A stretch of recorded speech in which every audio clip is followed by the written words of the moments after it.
नमस्कार, your takes मित्र में again आपका फिर से स्वागत है। योर टेक्स मित्र जब हमने शुरुआत की, हमारा पर्पज़ ये था कि जो जो चेंजेस आते रहते हैं, ये जो जो रिमाइंडर वो ज़रूरी है वो हम आपको बताते रहें। इससे फ़ायदा क्या होगा, अगर आप जुड़े रहेंगे, सुनते रहेंगे, तो इन फ्यूचर कोई भी अगर प्रॉब्लम आने वाले है तो उससे आप बच सकोगे या आपको उसका बेनिफिट भी मिल सकता है। तो आज हमारे एक ये जो नया जो एपिसोड है वो 31 दिसंबर जो डेडलाइन आ रही है उस पर है। मेरे साथ मेरी कलीग शाहीन शेख है जो हमें बताएगी कि आज हम किस बात पर बात करने वाले हैं। सर, तो 31 दिसंबर आ रही है, तो इसका अपने कुछ क्या क्या ध्यान रखना चाहिए, आप बता सकते हैं कुछ? हाँ, जो 31 दिसंबर 2022 हम जानते हैं कि 15 दिन के बाद आ रही है, तो बीइंग ए टैक्स पेयर हमें बहुत सारी चीज़ों का ध्यान रखना है। अलग अलग हमारे वहाँ जीएसटी एक्ट है, इनकम टैक्स एक्ट, इतने सारे एक्ट है और बहुत सारी डेडलाइन इसमें क्लेश हो रही है। लेकिन सबसे इम्पोर्टेंट चीज़ जो अभी हम कहने जा रहे हैं वो है इनकम टैक्स रिटर्न।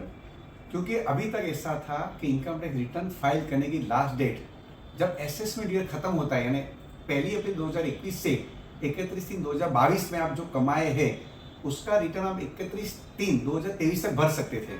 पहले से प्रोविजन थी, यानी साल खत्म हो उसके 1 साल तक भर सकते थे। लेकिन अब जो नई प्रोविजन है वो हिसाब से आप 3 महीने पहले यानी 31/12/2022 तक ही आप रिटर्न फाइल कर सकोगे। मैं अगेन रिपीट करता हूँ, 21-22 का जो फाइनेंशियल ईयर का जो आईटी रिटर्न है वो आप 31/12/2022 तक ही भर सकते हो। अगर गवर्नमेंट डेट एक्सटेंड करती है तो बात अलग है, अदरवाइज तो बहुत सारे लोगों को पता नहीं है।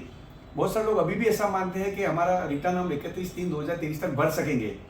अगर ये डेडलाइन आप मिस कर देते हो तो उसके बाद इन एनी सिचुएशन वॉलंटरली आप रिटर्न फाइल नहीं कर सकोगे, ये आपको खास ध्यान रखना है। तो अगर मैं कंपल्सरीली या वॉलेंट्रीली रिटर्न फाइल करना चाहूँ तो क्या भी कर सकती हैं? देखो, कई बार क्या होता है कि हम ऐसा सोचते हैं कि भाई हमारी इनकम नहीं है तो हम रिटर्न क्यों फाइल करें, या हमारे पास प्राइवेट लिमिटेड कंपनी है या पार्टनरशिप फर्म है और हम अनइंटेंशनली हम लोग मिस कर देते हैं कि इस बार तो हमें लॉस हुआ है, हमारा बिजनेस बहुत नहीं था तो हमने रिटर्न फाइल नहीं किया। तो आईटी रिटर्न के 2 पार्ट पड़ जाते हैं। एक ऐसा है कि जिसमें आपको कंपल्सरी रिटर्न फाइल करना ही है, उसके क्राइटेरिया है। अगर वो क्राइटेरिया में आप फॉलो, जैसे आप इंडिविजुअल हो और आपकी इनकम 2.5 लाख से ज़्यादा है, बिफोर क्लेमिंग एग्जाम्पशन, यानी अगर मेरी इनकम 4 लाख की है और मैंने 1.5 लाख का इन्वेस्टमेंट किया और मेरी 2.5 लाख की इनकम होगी तो भी आपको रिटर्न तो फाइल करना ही है। इस तरह से आप कंपनी चलाते हो, प्राइवेट लिमिटेड कंपनी, तो आपको रिटर्न फाइल करना ही है। आपको लॉस है तो भी करना है, अगर ट्रांजेक्शन नहीं है तो भी करना है। पार्टनरशिप फर्म है, एलएलपी है। लेकिन अगर हम ट्रस्ट की बात करें तो अगर उसकी इनकम बेसिक एग्जाम्पशन लिमिट से ज़्यादा है तो करना है। अगर आप सीनियर सिटीजन हो तो आपको 3 लाख से इनकम ज़्यादा है तो करना है। आप सुपर सीनियर सिटीजन है ना, आपकी उम्र 80 ईयर से ज़्यादा है तो 5 लाख के ऊपर आपको रिटर्न फाइल करना है।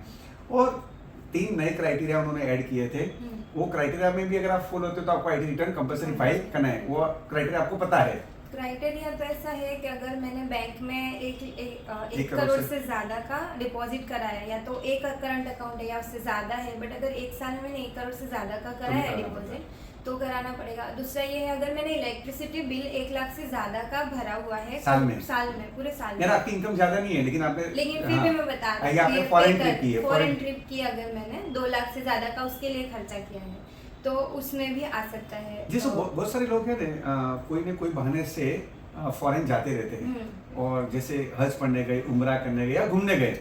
अब उनकी इनकम इतनी है नहीं, लेकिन 2 लाख से ज़्यादा अगर उन्होंने खर्चा कर दिया है तो भले उनको नील तो नील, लेकिन आईटी रिटर्न तो फाइल करना पड़ता है, राइट। अगर मेरी इनकम बिल्कुल भी नहीं है फिर भी अगर कोई ऐसा ट्रांजेक्शन कर लूँ तो भी मुझे करना पड़ेगा, है? यानी आपको क्या करना है कि आपको AIS गवर्नमेंट फैसिलिटी दी है, आपको वो चेक करना चाहिए कि कई बार क्या होता है हमें इंटरेस्ट इनकम मिलती है या डिविडेंड मिला हुआ है और हमने कोई प्रॉपर्टी बेची है या हमने शेयर बाजार में ट्रांजेक्शन किए और हमारी इनकम बढ़ गई है लेकिन हमें पता नहीं है, वो अपडेटेड होता रहता है।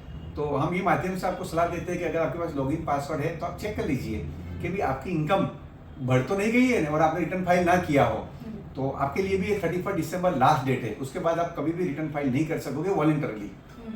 और अगर मैंने रिटर्न ऑलरेडी फाइल कर दिया है तो क्या इस डेट का 31 दिसंबर का मेरे लिए कोई इम्पोर्टेंस रहेगा? हाँ, अगर दूसरा ये रिटर्न जो है ना, तुम एक्चुअली ओरिजिनल ड्यू डेट तुम्हारी 31 जुलाई थी अगर आप इंडिविजुअल हो और अगर आपको ऑडिट नहीं करवाना पड़ता है।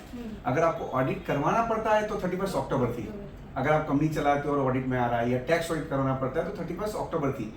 अगर आपने ये डेडलाइन मिस कर दी है कोई भी हिसाब से तो भी आप रिटर्न अभी आप फाइल अगर आपने कर भी दिया, चलो मान लेते हैं आपने रिटर्न फाइल कर दिया है तो भी आप चेक करो, आपके कंसल्टेंट को पूछो कि रिटर्न सही में तो मेरा फाइल हुआ है ना।